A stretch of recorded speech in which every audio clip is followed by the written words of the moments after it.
So, good evening, everyone. My name is Anushka, and I'm a student at the National Institute of Design, Ahmedabad. I'm here with my co host Ayush, also from NID Ahmedabad.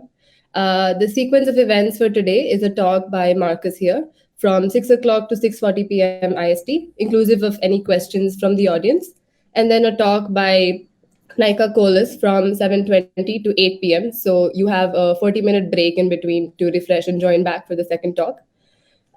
So Forethought India, who is the main connecting platform for these talks, is an educational platform that connects students from all over the country through educational societies that are free and open for all. It is presently building the largest social network for design in India with the help of educators from Parsons and Rhode Island schools of design. All right, so right now we're here with Markus Berger, an architect in the Netherlands who is currently based in Providence, who is the co-founder and co-editor of the journal INTAR, Interventions Adaptive Reuse, which encompasses issues of preservation, conservation, and spatial alteration. Through his work as an artist, architect, designer, editor, and writer, and through his research and teaching, Marcus critiques conventional architectural thinking and practices and explores how art and design modifications and interventions can activate change in the built environment. He's here to talk about the practice of design thinking, how it has been done so far, and how it must be revised to address uncertainties, complexities, and social challenges of today's world. So, without further ado, the stage is yours, Marcus. Thank you very much, Anushka. Thank you very much, Forethought India, for inviting me. Very glad to be here. India was my first place after graduating where I actually kind of worked. So even it's only digital, I'm very glad to be back. And in order to kind of best kind of bring my presentation forward, I will kind of try to share my screen with you. And last time it worked, so it may work again. Yes, so I try to kind of talk today about that our past and current approaches to design and design thinking, I think, are failing to address the uncertainties, the complexities, the social challenges of today's world. My research, writing, and making, and my teaching at RISD, as well as my work with the Repair Atelier on forms of intervention in existing building fabric on reuse and repair, sort of kind of try to address kind of issues that are really kind of about today's environment, and again, the economic, the ecological, and the social kind of environments. So the Repair Atelier as a place kind of to bring back into the society ideas of repair. And repair, not just about repairing objects, but also, let's say, repairing relationships, repairing economy, repairing ideas. Anushka kind of introduced kind of, it started for me 2009 with starting a journal, but trying to think kind of how do we kind of deal with the existing built fabric, the existing world that we kind of inhabit every day. That went into a book just a few months ago. And I'm just finishing a book with Routledge in England on ideas of reparative thinking and reparative practices, kind of how to kind of think about sustainable design futures. And that's what I kind of try to talk today about. How can we see kind of alternative design futures? The one we have, which is very, very influenced about from the 1920s, when industries were the kind of the great things of our time, where industries kind of sort of guided kind of how we design. And that form of aesthetics we still have today. So when I kind of try to talk about past, present, I'm kind of look for your own kind of a chart inside these guidelines, right? This is an image by Wait But Why. And kind of it really kind of looks at kind of you can see yourself when it says you are born, but you can also see your profession, your design kind of discipline of all the pathways we could have taken, but the pathways that your design profession has taken or you have taken within the profession. And now we're kind of on a particular crucial point of today And how we kind of change and how we kind of approach the future is really kind of reliant on all this kind of young designers that are forthcoming. So it's really kind of you, yeah. The Joseph Foros about with the vision and strategy toolkit futures, he kind of created this kind of idea of a future cone. So if you're again looking from the point of today towards time forwards, what potential kind of ways do you have to go, right? He kind of talks about the possible, the plausible, the probable, and the preferred. So which kind of future kind of do you as a designer want to kind of move forward, right? The probable, just go along whatever society tells you. And the blue is no indicator this is the right direction. The preferable direction for society, for ecology, and then also kind of what is plausible and what is possible. And the possible is kind of the largest one, right? In possible, these are the futures that might happen based on some future knowledge that we have, that in some prediction of kind of, if we just do what we're doing now, we will kind of go. So it's again on us kind of what kind of futures that we kind of want to create. And in the idea of moving forward, the creative and critical thinking are the most important skills to navigate an increasingly complex world.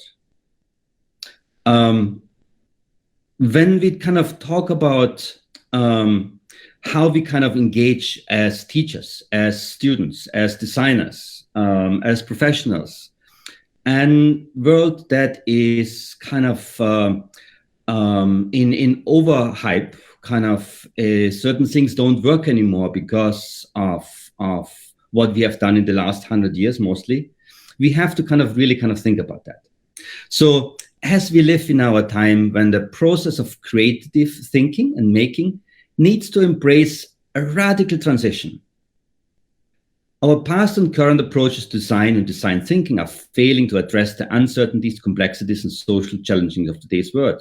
And future design needs to embrace creativity, diversity, uncertainty, and complexity, enabled through making and remaking, research and experimentation, as well as the risk of failure that we always have as designers to overcome today's issues. So my question for today is, how do we, as designers, adjust our thinking, our design in this new world? And usually kind of I talked about creativity, kind of based on this old but fantastic book, which is titled Sparks of Genius, which I think is a horrible title. But the topics within that are really kind of amazing. But today I kind of want to kind of guide you kind of on a different ways. I want to kind of talk about this particular ones which kind of deal about future thinking. So, and when we kind of talk about future thinking, we have to think as a community, as designers, about rethinking our own communal values. We have to re-envision our frameworks that we operate in, and we have to create new habits, as well as think about a remaking of this world instead of just kind of new making. So what could be 11 skills for alternative design futures? So as you heard, I have a background in architecture. I'm registered as an architect in the Netherlands, but I'm teaching in the US. And I'm working as an artist between Berlin and Karachi and Providence. And within that kind of framework, kind of I look at the world. And within this framework, kind of I brought forward kind of 11 foundational proposals for opening up a dialogue about architecture and design's role in proposing alternative design future. So I bring this kind of topics out one by one, but basically it starts with asking better questions. Then what about innovation within what we are doing? The idea of liberation, taking risks, adapting, collaborating, embracing disruption, creating resilience, finding potential, and expanding resources. And the last one, which is my future, my current and future kind of most focused kind of work, is design a circular economy. So asking better questions. Rudyard Kipling, who I believe was born in India and lived most of his time in India, he wrote short essays, and one of them that he wrote in 1936 is kind of the journalist's kind of a guideline. He wrote, I keep 6 honest serving men that taught me all I knew. The names are what and why and when, and how and where and who. I send them over land and sea, I send them east and west, but after they have worked for me, I give them all the rest. Now, I know Kipling is also kind of problematic. So let's talk about Warren Berger. Warren Berger, who, like these other 3 books you see here, wrote a beautiful book about the art of asking more beautiful questions. And in this kind of book, Berger is questioning deeply, imaginatively beautiful, can help us identify and solve problems, come up with game-changing ideas, and pursue fresh opportunities. And within this kind of idea, just like you remember the music band U2, Bono as the lead singer, Bono as being quite a poetic and literary man, he asked, we thought that we had the answers. It was the question we had wrong. And or you may also heard about a wise man can learn more from a foolish question than a fool can learn from a wise answer. So why is that? So Warren Berger kind of points out the time we are in, again, if the vertical line is kind of sort of now we're going forward, answers are not so important anymore. Answers are easy. Answers, you take out your smartphone and find answers. But how to set up the right questions? The most important and the most difficult thing is really kind of asking the right question. That's why Warren Berger kind of talk about beautiful questions, right? And the value of questions kind of go up. Yet we all know that all around the world, our primary school is failing us to think about questions. Their teachers only demand answers from us as small children, and we lose the ability to ask the right questions. Another important aspect is something that hasn't changed, innovation. But innovate, changing the established, that's kind of the important thing. Because we kind of, something established, especially introducing new methods, ideas, products, values, and forms of thinking. A genius is 1% inspiration, 99% perspiration, kind of as Thomas Edison kind of point out. But how do we kind of deal with innovation in a time when the past innovation kind of failed us? The past innovation led to a world that we are kind of inhabiting now. In design thinking, we often kind of talk about, going back to the 6 honest men, the idea of vision, strategy, and tactics, and how we in design kind of often kind of look at vision, the why, the fundamental values that drive one forward, and the ultimate form of framework to measure success. Kind of the large question of why, kind of how that brings us to a strategy of the what defines the opportunity, and then we kind of go into tactics as how, right? So how we kind of relate an idea of question and action towards innovation. The third idea I want to bring forward is the idea of liberation. And again, it's liberating ourselves from traditional constraints, from the idea that uncle and aunt kind of try to give us, the idea that our teachers kind of try to kind of bring us. They're clearly kind of the idea of society with its values that are formed of the past, that kind of go against kind of design, I would argue. So the idea of freeing yourself from a situation which kind of the liberty of design is restricted. If you kind of look in magazines, popular design, there's all kind of restrictions that we kind of feel as designers. As our past is not your potential.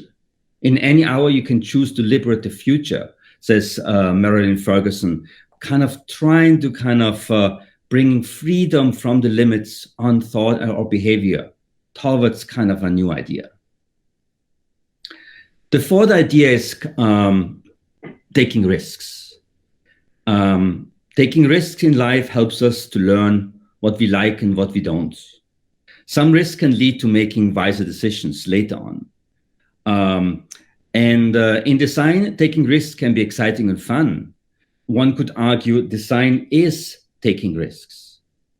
Because if you start a design exercise and know exactly where you want to end up, then you're not really embarking on design, you're just embarking on implementation.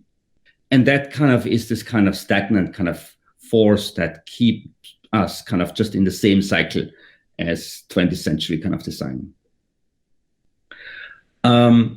Charles Darwin at some point said, it's not the strongest of the species that survives, nor the most intelligent that survives. It's the one that most adaptable to change. So adaptation in the idea of how we work, in adapting objects, in adapting buildings, like reusing architecture, but also the ability to see potential through adaptation, right? George Bernard Shaw once mentioned, the reasonable man adapts himself to the world. The unreasonable one persists in trying to adapt the world to himself. Therefore, all progress depends on the unreasonable man, right? So in Bernard Shaw's Man and Superman, maxims for revolutionists, kind of where he kind of wrote this, kind of really kind of try to kind of bring in the idea. And if you don't know this dude who says that, he kind of founded the London School of Economics. So he clearly kind of was not kind of behind in his time. But also we know that a failure is failure to adapt. All success is successful adaptation. And to survive is to adapt, therefore I must change. The idea of change comes in here, and the oxymoron of change. Another aspect of future thinking is obviously collaboration. The past, the 20th century has been full of white men who kind of were the geniuses of architecture, geniuses of design. And all this kind of histories that we have learned from them is anyway just fiction, because it was always their team. It was always their second wife, if I kind of think of too many architects that people kind of consider as the genius. It was never them. It was always kind of the team. But now finally we kind of embracing kind of team working. It's about to learn to collaborate and improvise as the most effective tools for kind of our behavior. So in this idea of collaboration, kind of, we have to relearn partially also how do we generate landscapes of interaction? How can we kind of engage, how we can relearn co-engage in order to kind of work together. Collaboration kind of brings forward, because as Nielsen says in her book on The Secret of the Highly Creative Thinker, that the collaboration of people that generate a variety of ideas is making connections. And highly creative people are good at seeing connections. By enhancing your ability to see connections, you can enhance your creativity. And bring that in a team of collaborators, you can multiply that. The seventh is embracing disruption. Because disruption can be seen as the art of asking better questions, challenging conventional wisdom, and overturning assumptions and prejudices that get in the way of imagining new possibilities and visionary ideas. So if disruption is the art of better questions, then we kind of actually have to approach the problematic aspect of being in a disruption phase kind of as something that I give up. Jean-Marie from TBWA kind of called disruption as a tool for change and an agent for growth, a working methodology and a life view philosophy. So if you kind of think about our processes of working, and if disruption kind of shows up, we should kind of embrace it and kind of work with that. But there's disruption, but there's also resilience. And disruption also teaches us how to kind of build a world which has a better capacity to recover from difficulties, a world that is tougher, something that requires attending to the capacity of ecosystems to absorb change without flipping to kind of a new state. While resilience emerges out of scientific ecology and be traced back to the ecologist C.S. Hollings, resilience is also something now we really kind of have to embrace in design thinking. As again, the ability of a system to absorb change whilst retaining essential function, to have the ability for self-organization, and to have the ability to adapt and learn. If you kind of look at resilience as on the right-hand side, you have a graph. One is about resilience level and one is about time. And if you kind of go with normal conditions, think about an object, think about a building. At some point, disruption is happening. Either something is happening, or it's just a very slow form of disruption in terms of weathering. And we are entering a phase of deterioration. It can be very fast, it can be very, very slow. The idea of resilience would be not to kind of continue on a dysfunctional level, not to kind of just get back to kind of a survival level, not even kind of go to a status quo level, but to a strengthened and resilient level. So disruption kind of learns us that we can make something better and actually kind of go to a higher level. Number 9, finding potential. Unleash your currently unrealized abilities. What you see here is a project by Superuse Studios. It's called Manifesta 9. It's titled Black Coal and White Trash. Black coal because it's placed in a former coal mining kind of place in Belgium, and white trash is the definition of industrial products that have been thrown away, just like cars here. So basically trashed cars and a trashed kind of industry put together to create a nightclub. And the combination of the two for Superuse Studios kind of was enough to kind of create this kind of atmosphere. So the idea is finding potential everywhere. A wonderful aspect was the entrance pavilion of the Venice Biennale in 2016, where Chilean architect Alejandro Arribera has used over 90 tons of waste generated by the Venice Art Biennale in 2015. As you know, Venice has 1 year Art Biennale and 1 year an Architecture Biennale. And the 90 tons of waste generated is a usual thing for the turnover from one Biennale to the other one, because everybody wants to set up things up newly. So what they kind of did, this 90 tons of waste was mostly the metal studs from in between wall that you see in the ceiling here, and the cut up in slices gypsum boards that you see in the wall. So when you arrived in this in the new Biennale, you were faced with 90 tons of trash of the last Biennale, but you were not so sure of what that is. When I entered from distance, it kind of looked like marble. Even if you kind of go closer, you kind of just see that. So this idea of finding kind of potential also kind of translate as in this in kind of expanding your resources as number 10. Here, the British artist Nick Gentry and his portraits on reused floppy disks. Some of you might even not remember what floppy disks are. The thing about 1.4 kilobytes. Also forgot of data that you can transport from one computer to the other computer. Clearly kind of an unused, extinct kind of resource.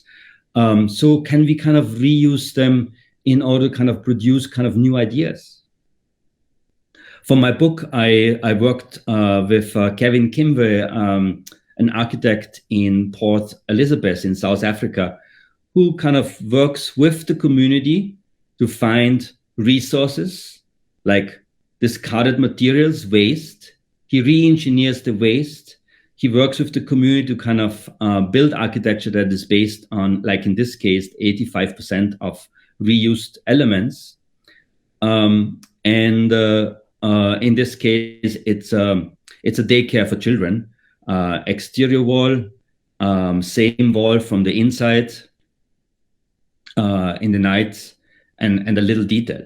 So the idea of bringing elements back that ended up in waste with the help of people that he works with that actually collect that and kind of bringing back into society, that is kind of something that is my kind of big project in the next years. My starting point with the repair book was one, but the next one is really designing a circular economy. The World Economic Forum in Europe only talks about it. Most of the large kind of corporations in the world kind of talk about it, yet nobody's ready for it. To bring a circular economy with its kind of simple principles. At its core, a circular economy aims to design out waste altogether. Second, circularity introduces a strict differentiation between consumable and durable components of a product. Either if it's consumable, then it can be put into the compost. If it's durable, then it stays. And third, the energy required to fuel this cycle should be renewable by nature. So that results of a transformational thinking in our time about how we kind of design and how we redesign and how we remake and how we repair as designers, not just as repairmen. So this kind of rethinking in our time where we kind of try to take out discard, you kind of try to take out the raw materials, or the raw materials are your waste, and you kind of build a cycle within, let's say, a city that recycles, remanufactures, reutilization, and the idea of repair. And with this, we can really kind of get away from that culture that was introduced at some point, which is kind of this enormous waste production in all our countries. So when I talk about repair, I want to kind of point out there are really kind of two types of repair in objects and buildings, in renovation, restoration, and reuse. One is the idea of the invisible repair, right? So you bring your car to a mechanic, and when the mechanic is done, you don't know that it was repaired. It's sort of all fixed, same color, no scratches. It all looks like as society likes it as new. But I'm talking about the visible repair, as you kind of see in this kind of two textile kind of thing, where you say, okay, this thing had a damage. There's a story behind this damage. There was an artist or a mechanic or someone who helped me to fix it. and his name was so and so, and I created this, right? So to shift our aesthetic understanding of the world into something where we don't need the shiny, the new, the one which has no defects and so on. We can learn a lot from late 1800, 1900, and even earlier from Japanese fishermen who invented the idea of boro. A traditional patchwork style, boro grew out of necessity. It was not an aesthetic idea. It was really reusing this jean-style cloth for over generations in families. And whenever something broke, something was added on. So this, you see 1603, this idea of patching out of economic necessity created aesthetic value now. And we can see that idea of the boro based in everything else. As a beautiful project, it's called House Surgery by Katsuhiro Miyamoto and Associates, which was in after earthquake in Japan, where the city government asked to take all the old houses down because they're not earthquake safe. And Miyamoto took on his parents' house and said, well, I will make it earthquake safe, but I want to keep the memory of my parents' house. I don't want to take it away. And basically created a system that you could surgically introduce in the building, and created a totally new building in some way, but it was still also had the memories of his parents' house. A totally different project, which is a former butcher shop in Paris, France, where Anahi, an Argentine restaurant, moved in, designed by Maud Bury.